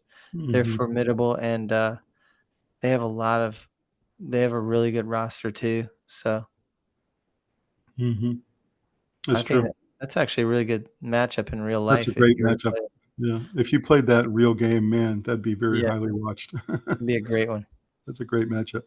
So the last game here on this page is the Giants-Jets, 2 of the worst teams in football. It looks to me like the Giants are edging out a little bit ahead of the Jets now in terms of talent and overall kind of putting together of a team. They're just a little bit better at every level. And the Jets. Yeah, the Giants have some nice pieces now, which is not enough to win you a lot, but you'll be competitive in games now. They've got that really stud offensive and defensive line. Offensive line's gotten better, but the defensive line is one of the best front fours in football. Yeah. And you got Cam Scatterbo, and you got Jackson Dart, and you got all these kind of exciting young players. And it looks to me like the Jets just didn't do much to improve themselves in the offseason. That's right. So do you think Justin Fields can come out of this season healthy? I'm a little worried about that. Not really. Yeah. So Buccaneers take out the Steelers in kind of a low-scoring game. Skylar Thompson, who used to be on the Dolphins, played pretty well for Pittsburgh in this game. Yep. Broncos destroyed the Cardinals. Stidham, 2 weeks in a row now, has played really, really well. So the Broncos have their backup. They also gave the ball a lot to McLaughlin, who's already a pretty good back, but he had some nice runs in this game. What are your thoughts about the Broncos? A lot of people picking them to win that division. I think the hype is pretty real. They have done a nice job of building up their offensive line. They've been getting some pieces on defense. Obviously, that was their weaker point last year, but Bo Nix being in place now with a little experience, they're poised to take that next step, playoffs. It's true. And isn't it nice to have a guy like Stidham who's really coming along? I mean, he's really playing pretty well. To have that confidence, you got a guy behind him. For sure. So Jaguars Saints 17-17 ends in a tie, doesn't go to overtime. Jaguars had some real nice plays. Travis Hunter had a couple nice plays. Tootin had some really nice runs for the Jaguars. Spencer Rattler started for the Saints. Looks like he's going to be the day one starter. They just have more confidence in him right now. Slode got some time, playing time as well. He's the rookie. Thoughts about these two teams? My feeling is in the regular season, Jaguars are just a little bit better. Yeah, I think so. I think the Saints are actually the worst team in football. Maybe. Bottom 2 or 3. I think so. So I'm not, I would expect the Jags to beat them most of the time. So this next game was really fascinating to watch. I watched a lot of it. 38-0 Bills, and this is the first game where I really felt like Williams kind of looked like a number one pick. He really was very much in control in those first couple of drives. And then he handed it over to this guy Badgett, who's his backup, and he really tore it up the rest of the game too. So the Bears look really good in this game. I don't know if it's just preseason. I don't know what it is, but Bills look just really feckless in this game. I mean, I just think Josh Allen is such an important piece for them to look good. And when you rest him, the rest of the roster is not very impressive. And I think the Bears are loaded. They've struggled on the defensive side, and they have a rookie decision-making play caller. Do you think Caleb can have a better year this year? Can he really look more like the number one pick? He should be better than he was last year, I think. Yeah, I think so. And they found their backup too. Badgett looked pretty darn good in this game. Yeah, that's right. Final game was last night. Bengals take out the Commanders. What a pleasure the first two quarters were to watch. You had Joe Burrow lead 2 touchdown drives against the Commanders, and you had Jaden Daniels lead 2 touchdown drives against the Bengals, who might have the worst defense in football, by the way. I don't think their defense has improved at all, and without Hendrickson, it's going to be even worse. But really fun to watch these two great quarterbacks just go to work in the first quarter. Yeah, it's good stuff. Thoughts about I will say that Burrow was perfect for a while through nice touchdowns. Bengals offensive line looked terrible. I thought they had addressed it, but they were like Swiss cheese. He was running for his life. Yeah. It didn't look very good out there. Luckily, he's such a sniper that he can overcome it. I was going to say, boy, he sure looked good. Yeah. And he looked as good as I've seen it. And Jaden looked very sharp. He was right on time. Yeah. Yeah. So it's gonna be a nice matchup. What a pleasure it is to watch these guys who are kind of like top 10 quarterback level. Wow. Mm-hmm. It's so fun to watch. So let's talk about the male cheerleaders in the NFL controversy. So this is an NFL bombshell. Legend Randy Moss publicly opposes Vikings head coach's controversial decision on the first male cheerleading captain. The coach's response could shake the football world, and the entire NFL waits to see who will back down first. Thoughts about this controversy, male cheerleaders on NFL sidelines? Of course, they have them on college sidelines, but they're there to lift the women up in the air. They're not there to do this kind of cheering that the NFL Entertaining. wants them to do. Yeah. Yeah, I mean, it's a different world, you know. I'm pretty old school in general, so I don't understand a lot of this stuff. But I also understand that our country is trying to, you know, heal from some wounds that certain groups have been marginalized. So I don't know. To me, I like my football without the social engineering stuff. But Well, the other thing he was saying is, look, we have enough situations in the country where men are trying to get into women's sports and take women's roles. And Moss is saying, look, these cheerleading roles, these women work really hard and they practice all year and then they go try out that's true. This for is their these sport. for these limited spots, and they're very limited. And a lot of them Yeah. get cut. You get 500 show up and 30 get chosen. Apparently, So, 2 spots were not added for the men. They took 2 women's spots. exactly. That's what he's saying. So he said, I have a real problem with that because you have a very limited group of women that make these squads. And to let men take that women's spot is just not a good thing. It doesn't sit well with me, even though I don't want to sound like I'm saying that, you know, I don't want to discriminate in any way, but yeah, that's a pretty compelling argument that those women have worked so hard. That's their sport. They grew up cheerleading and doing gymnastics or cheerleading, and it becomes their main sport, and then it becomes their only sport. And I think that they should be allowed to pursue that. And the cheerleader who's right on the bubble shouldn't have to worry about losing her spot to a male. You know? Where do you think this controversy is going this year? Do you think that they're going to be, zooming in on all these male cheerleaders every week on sidelines to try to create controversy? Is that I going don't to turn? know. Is it going to turn people off, and they're just going to turn their TVs off or not go to the No, game? I don't think the average person cares that much. So the NFL is not going to lose a lot of viewers because of this stuff. Mm-hmm. But it does kind of make you think, man, the NFL, they're so out of like. Do you think they're reading the room? I don't think they're reading the room. They're not reading the room at all. I mean, even women don't want this. I polled a bunch of women the last 2 days asking them what they thought of this, and they said 100% there should not be male cheerleaders on a NFL sideline. So it's Yeah, I mean, I don't know. It's not just a men thing. Yeah. So this is interesting. J.J. McCarthy also weighed in, and he completely went diametrically opposed to his coach. And he said, I understand the push for inclusivity, but the idea of male cheerleaders just doesn't sit right with me. Football and cheerleading have always had certain traditions, and breaking them can change the entire culture of the sport. So that's I what agree. he said. Yeah. So Just really has to be done really carefully, Interesting that the front office and the coach are on one side and these great players are on the other side of it. And I just have to wonder where this controversy is going and if they're going to try to nip it in the bud or if we're going to see, zooming in on male cheerleaders all year.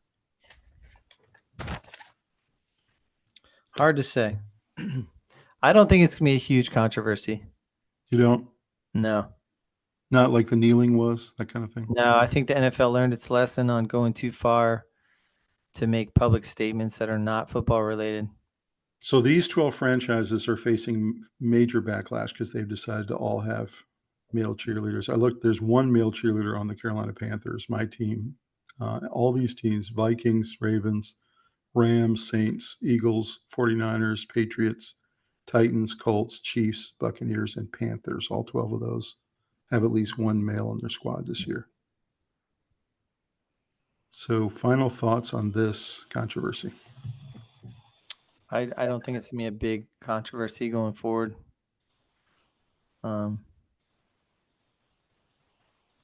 These things tend to work themselves out, you know? Mm-hmm. Yeah. I think the NFL is going to listen because they got burned a couple of times on these kind of controversies. They will listen. And if the backlash gets bad enough, they'll do something. And if it's not so bad, then everyone will just proceed. So, yeah. Guys, drop us a comment what you think about male cheerleaders in the NFL. Do you think it's a good idea? Let us And know. make sure it stays on topic and doesn't go to Yeah. like a name calling type thing or Yeah, anything. just let us know. Just what do you think? What are your thoughts on whether this is Right. a departure into a good new realm, a good new idea, or Exactly. is it somehow distracting and kind of a negative? So in other NFL news, Quinn Ewers, we talked about that great performance he had. Ted McMillan and Bryce Young in a internal practice against the Texans hooked up on an 80-yard touchdown. Apparently it was a beautiful catch and run by Ted McMillan. So he and Young are really starting to have a nice connection there. The 10 highest paid players in the NFL now, with Dak sitting up top. Josh Allen, Jordan Love, Joe Burrow, and Trevor Lawrence are tied for second. Tua in sixth, then Goff, then Purdy, then Herbert, and then Lamar Jackson. And you notice that Mahomes is not even in the top 10 anymore. Mm-hmm. So NFL quarterback is a very good profession to be. Yeah. Wow, there's a lot of money being paid to these guys. Any thoughts? Yeah, I mean, they're all overpaid. It's just the market, though, right? I mean, that's what. They're all overpaid, and it's partly why their teams are not a little bit better than they are. Mm-hmm. There's no hometown discount for a lot of these guys. Right. I mean, they want their money and they want to be on a good team, but meanwhile, look at the capologists struggling and sweating, trying to make it all work. Mm-hmm. And you're getting 4 players worth of money. Mm-hmm. That's right.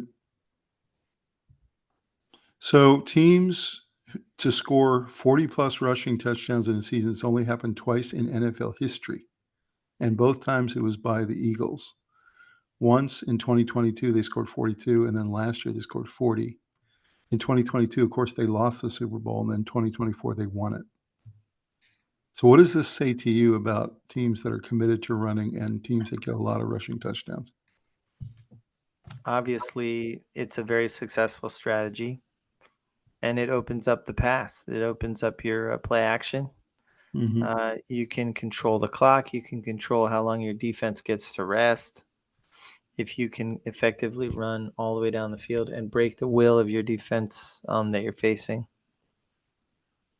Is there any reason to think the 2025 Eagles aren't going to score somewhere in the range of 40 touchdowns? I don't see a lot of fall off. And maybe it's just me. I agree. There might be a few injuries early Maybe. on that they didn't have to face last year until later kind of thing. But when you have Saquon Barkley, you're going to score a lot of touchdowns. So. Yeah. And Jalen Hurts. So in an NFL game, this is interesting. The average amount of time the ball is actually in play. And what that means is not, about to be snapped, not right. where guys are running back and forth, is 11 minutes. Isn't that crazy? Yeah, it's actually in play. That means after the snap. 11 minutes total. Pretty amazing if you think about it. That is amazing. Breaking news this week, Joe Flacco named the starter for the Browns. I think this was not a surprise for those of us who no surprise in starting your veteran quarterback. It is important information, though. Like, it's an important step towards resolving how Cleveland's going to go forward.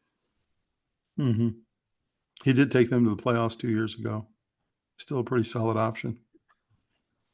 He's smart. He makes good decisions. The NFL divisions, if geographically correct, this is kind of interesting what the new AFC North would look like. You'd have the Colts, the Bengals, the Bears, and the Titans in the division together. The new AFC South would be the Cowboys, Texans, Saints, and Falcons. It's kind of interesting.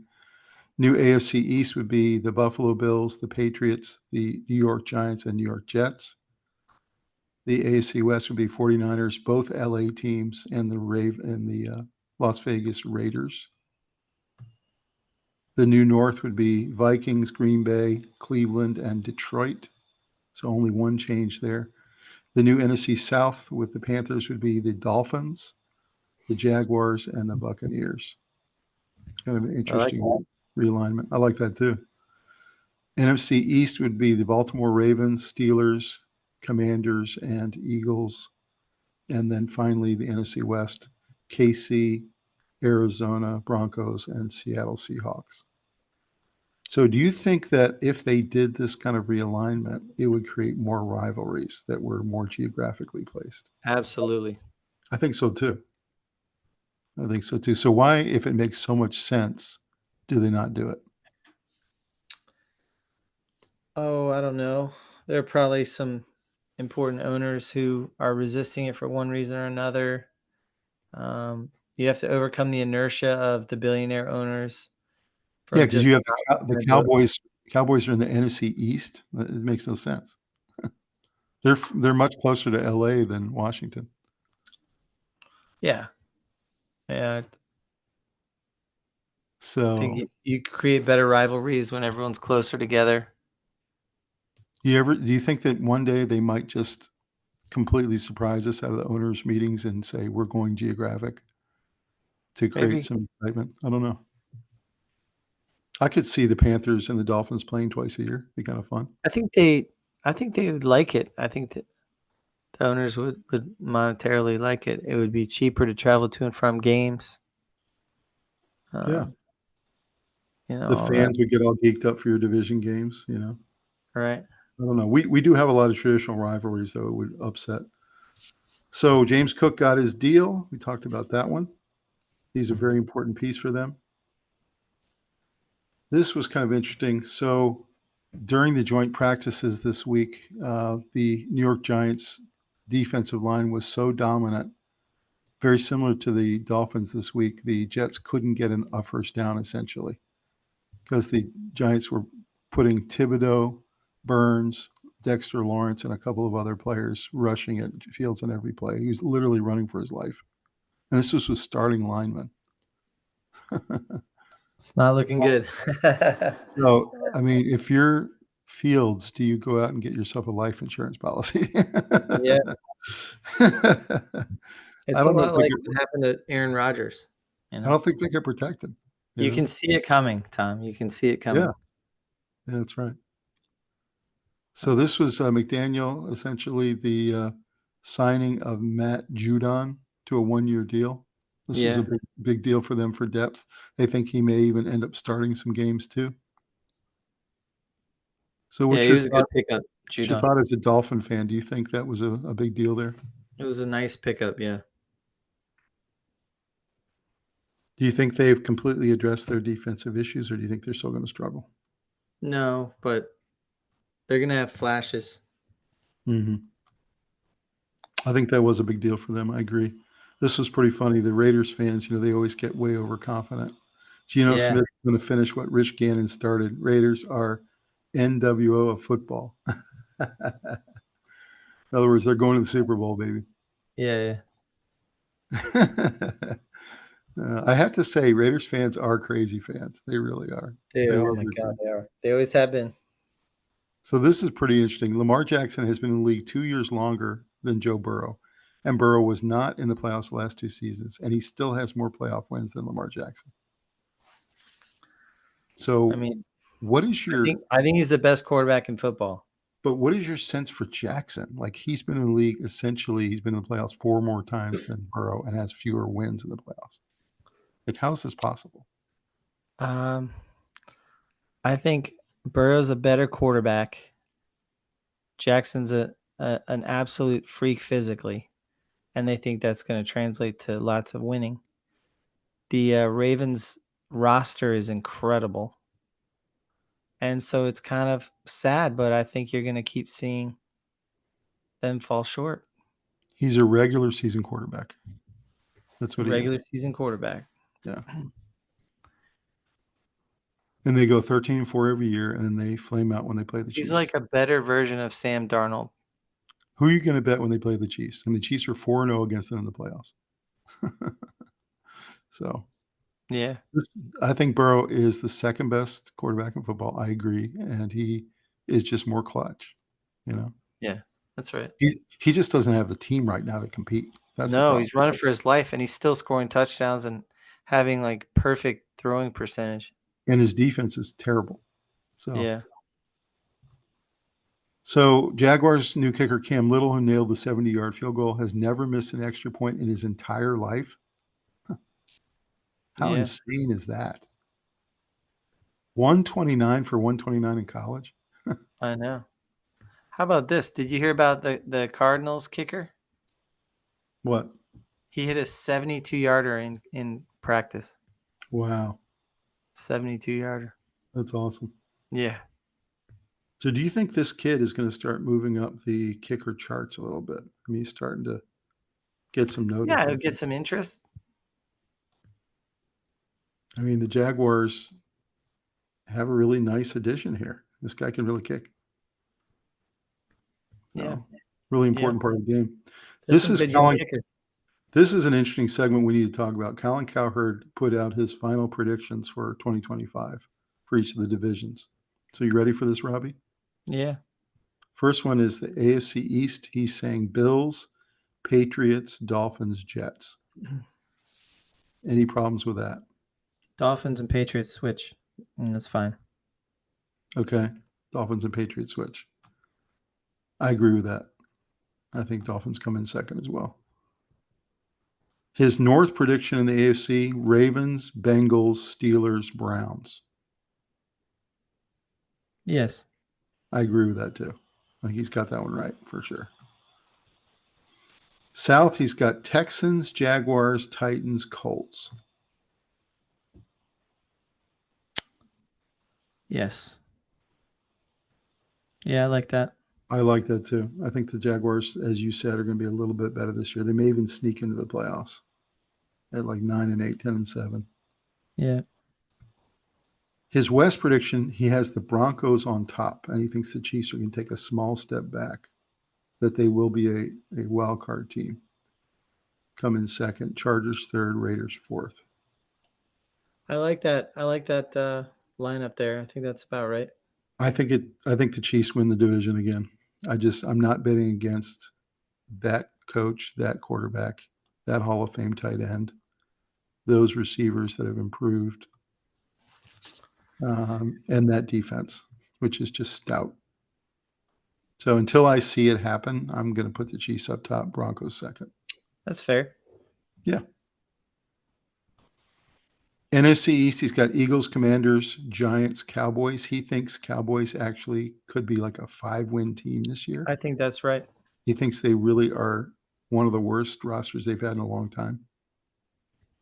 Yeah, because Dak takes all the money. Can't run the ball.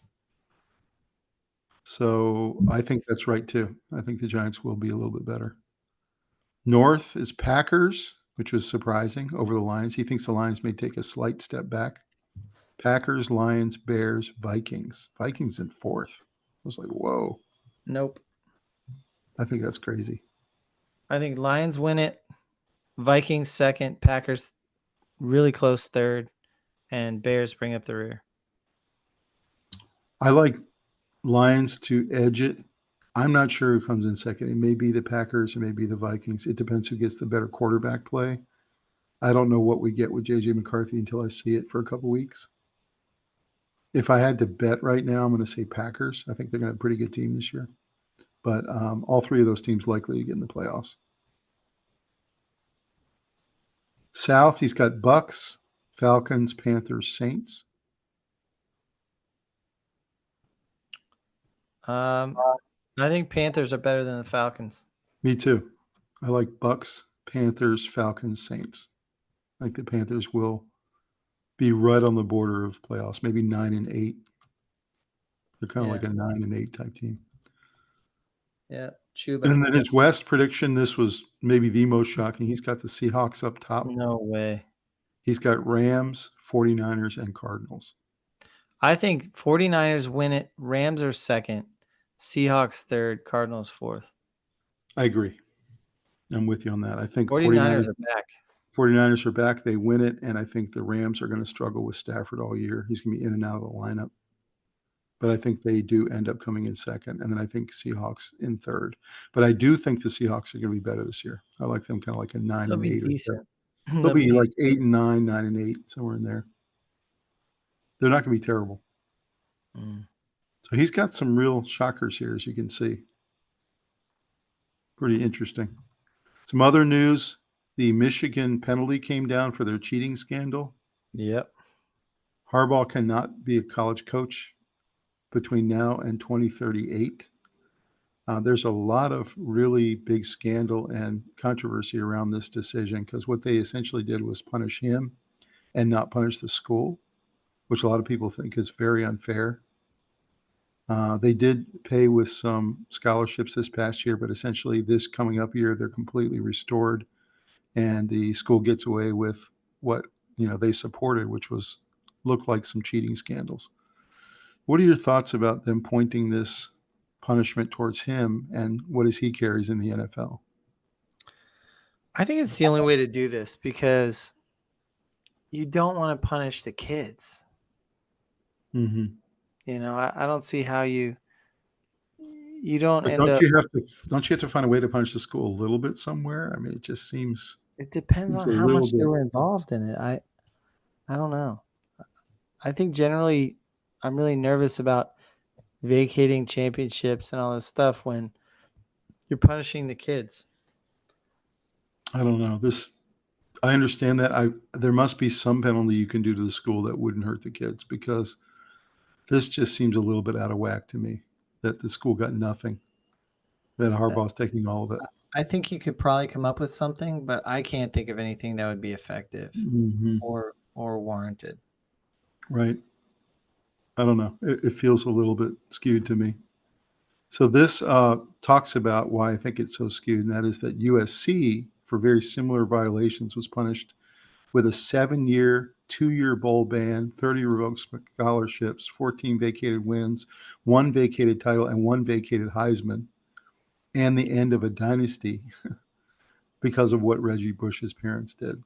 So it looks like they basically gave USC a death penalty, and they gave Michigan a slap on the wrist. So that's why people are pissed. So I see that. I could see that. Is there a way to kind of come down somewhere in between where people feel like there is justice, but that you don't kill the school? I don't know. Hard to say. It just feels a little bit out of whack there, and I can see why people are upset about it. I tend to not want to punish the kids if they had nothing to do with it.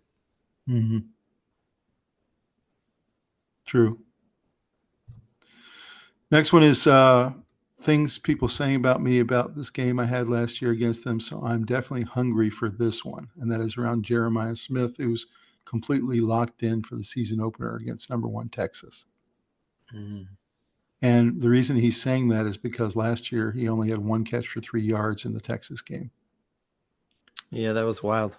And so he feels very motivated to do much better than that this time. So thoughts about Jeremiah Smith? Is he going to have a big game? Don't know. I imagine that he's going to be a frequent target.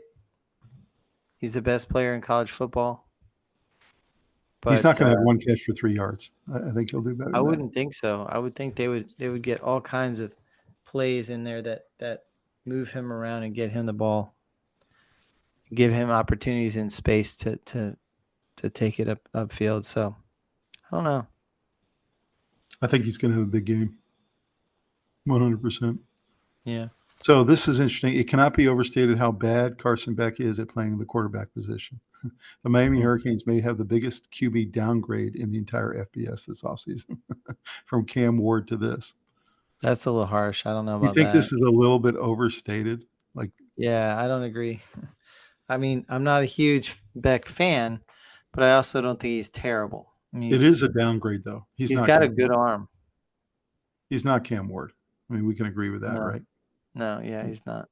Yeah. He's got a good arm. He does. Yeah, I thought that was a little bit over the top, but I wanted to get A your little take on it. hyperbole, yeah. This is pretty interesting. Penn State has 13 straight losses against top 5 opponents. Hmm.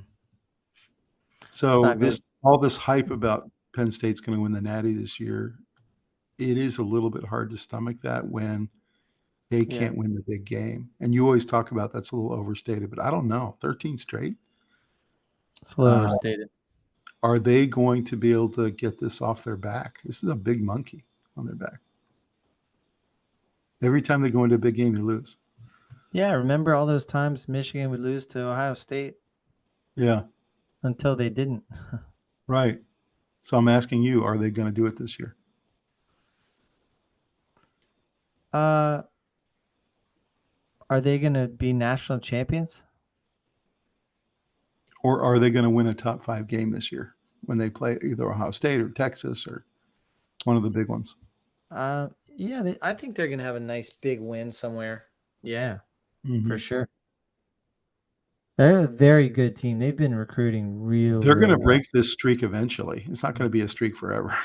And they have a lot of fourth-year seniors, fifth-year seniors, a lot of experience. I'm kind of rooting for them to get it off their back. I really am. This is kind of a bad one for that fan base. Yeah, I agree. Top 25 most overrated teams. USC is number 1. What do you think about that? Auburn, Texas A&M. Yeah. Overrated because I guess a lot of these top teams here are always overhyped. LSU, Wisconsin, Florida State.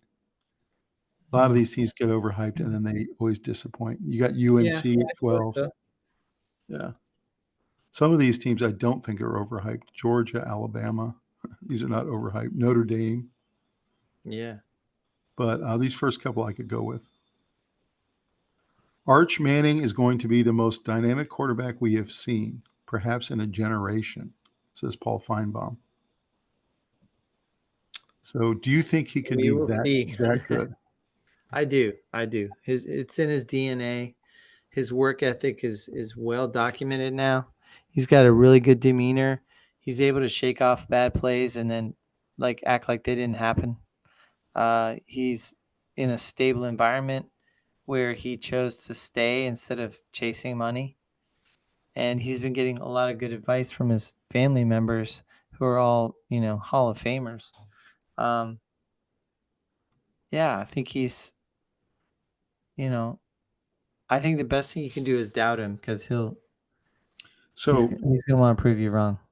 So did you see what Ed Ogeron said? He used to be the coach at LSU. He's retired now, but did you see what he said about Arch Manning? He said he's the closest thing to Joe Burrow he's seen in about 20 years. He thinks he's the next Joe Burrow. Yeah, I'm not surprised to hear that. And he also said you have to realize he's the most athletic of the Mannings. He's way more athletic than both of his uncles. So the Ogeron is a very good identifier of talent.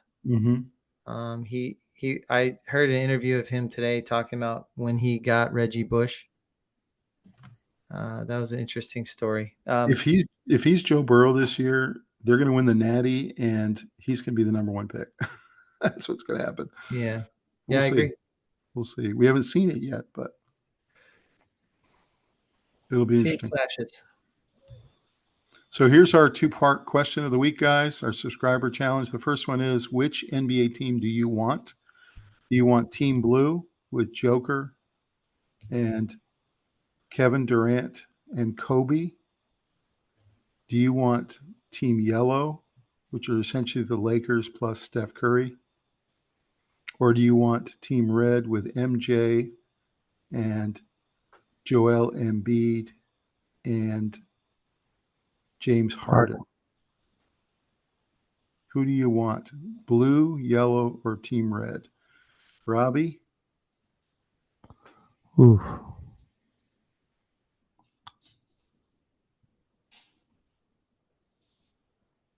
That's tough, isn't it?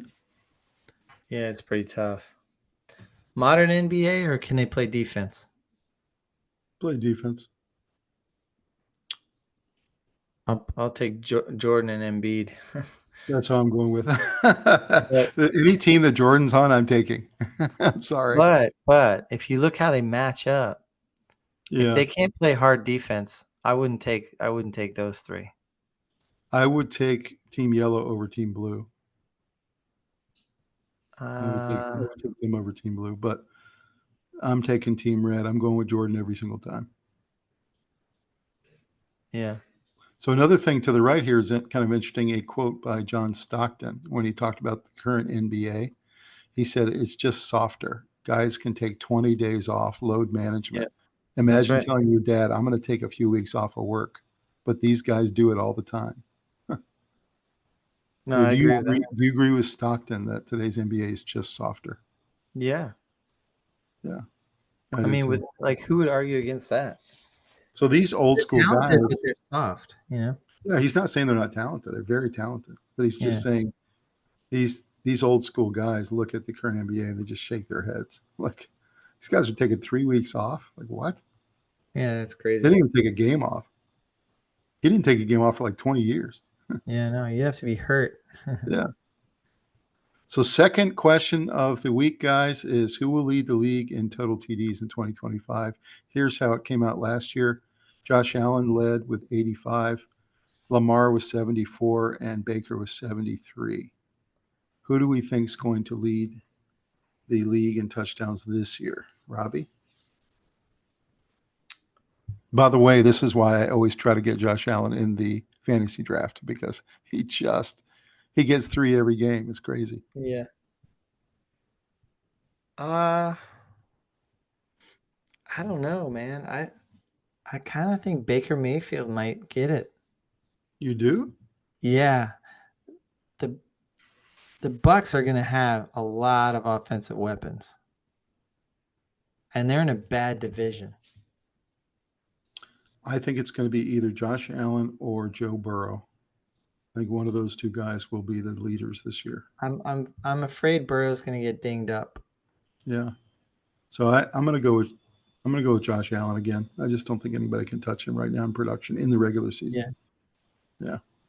So guys, drop us a comment on these 2-part questions. So interesting thing here, Robbie. Trevor Lawrence realizing he only needs 20 yards for Cam Little to do the rest of the work. Yeah, that's funny. Got a funny one. And then there's a new series that's come out for every single team. All of them have a superhero associated with them. And this is the Panther one. You can see Panthers and the Charlotte FC with Thor, with his Thor hammer. Love it. What do you think of the new superheroes with all the different teams? It's pretty cool. Kind of a cool concept, right? Yeah. And then I found one of the funniest pictures of you I've ever seen from last week's. Yeah, that was a good one. That was a good one. I don't know what you were saying there, but I'll hand it to you. All right. Well, last week we did the fantasy football episode, and we got a lot of positive feedback for that, and it was fun putting it together because we're obviously getting ready for our fantasy draft. I hope everyone out there who participates in fantasy football has been digging in and trying to follow the episodes. There was a lot of encouraging comments, but these are from that episode. So thank you for taking the time to let us know what your thoughts are, give us some encouragement, but also just, some comments. First one, my fantasy team says thanks at Terry Jordan Howard. That's great. Thanks, Terry. Yeah. Hopefully you have a great draft and you dominate your league this year. Yeah. Hopefully it's a good draft and that you're able to maintain your momentum through the season as players get hurt and go on buys and all that. You got to get a deep team.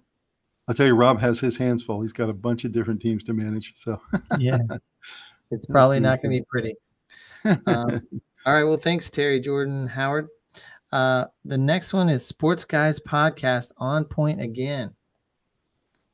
Man, thanks so much. We can't thank you enough. When you leave us comments like that, it gives us so much encouragement. So thank you. Yeah, we appreciate it. It's nice to hear. Obviously, we want to keep getting better, and we're not going to just let up because there's good comments. But it's nice to hear, that somebody found it positive. Okay, next one. Best fantasy podcast on YouTube at Austin Ward. Man, Austin, what a compliment that is. I mean, we appreciate that one. We're trying to get to that level, so thank you.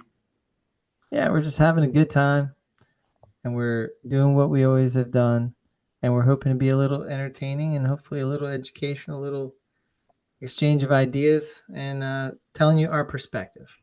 So we're glad that you enjoy it for those reasons. Last one, episode 72 was Pure Gold at Matthew Sanchez. That's great. Thanks, Matthew. We appreciate it. Glad you enjoyed it. And it's been episode 72 already. Whew. I know, isn't that crazy? Yeah. But thank you, Matthew, for that comment. It was great. I wanted to tell you, Robbie, we also got an email this week about that episode, the fantasy football episode, and they recommended to us that we incorporate a short fantasy football segment in our weekend recaps. And they said to talk about maybe the top 10 fantasy scorers from that week or something like that. I thought that was a really good suggestion. We always have other updates on our weekend recaps. Why not do a short fantasy update every week? I love it. Who the top scorers were. So, and that was from a guy named Diego. So Diego, we are going to talk about that, but I think we might do that. We might do a little short fantasy update every week. Very good idea. Great idea. And that'll give our viewers, you guys can really chime in and say what happened in your fantasy league and whether you agree that we should put this person on the bench or right. You know. Exactly. We want to hear about it. And that's it. That's the mailbag this week. All right, Robbie, well, heading into the final week of preseason, thoughts, comments? Just so excited. The fall's awesome. School's starting, so boys get back to normal routine. Very, very excited to see how all these teams shake out with their big cutdown day coming. Obviously, that's a sad day for a lot of people. Their dream kind of goes away. Some of them continue on into the next set of practice squads and or CFL or something, but some of those doors close and never reopen. So that's sad, but it's cool to see that the 53-man roster come together, and you get to see all the hope and the hopefulness, the excitement all kind of come forward, and then you realize what you really have after a couple weeks. All this hype, and we're really not very good still because we can't stop the run, or we can't throw the ball, or we can't protect our quarterback, or whatever. We don't have a kicker, whatever. So very exciting time of year, the fall. It's true. And we're 9 days away from the first college football game. We are 16 days away from the first pro football game. Both of those are on Thursday. Let's face it, man. Playoff baseball is going to be starting before you know it. Playoff baseball is in 5 weeks. Yeah. And then all kinds of things going on. Then you got if you're a soccer fan, MLS playoffs are coming here in the next month. And then you're right into training camps for hockey. You're right into training camps for NBA. You got college basketball starts on November 4th. It's just one thing after another. Yeah. Really, really exciting as we enter the fall here. I'm excited about all that content. It's going to be incredible. Yeah. It's going to be incredible. Well, guys, thank you so much for joining us tonight for our weekend recap. We love all the comments. Keep them coming. And we've got real football very, very soon. And we can't wait to bring it to you. We appreciate you joining us. It really means a lot. We love doing this, and we're having a good time. Hopefully you are too. And give us a comment. We'll talk to you soon. All right. We'll see you next time on the Sports Guys. Have a good one. See you.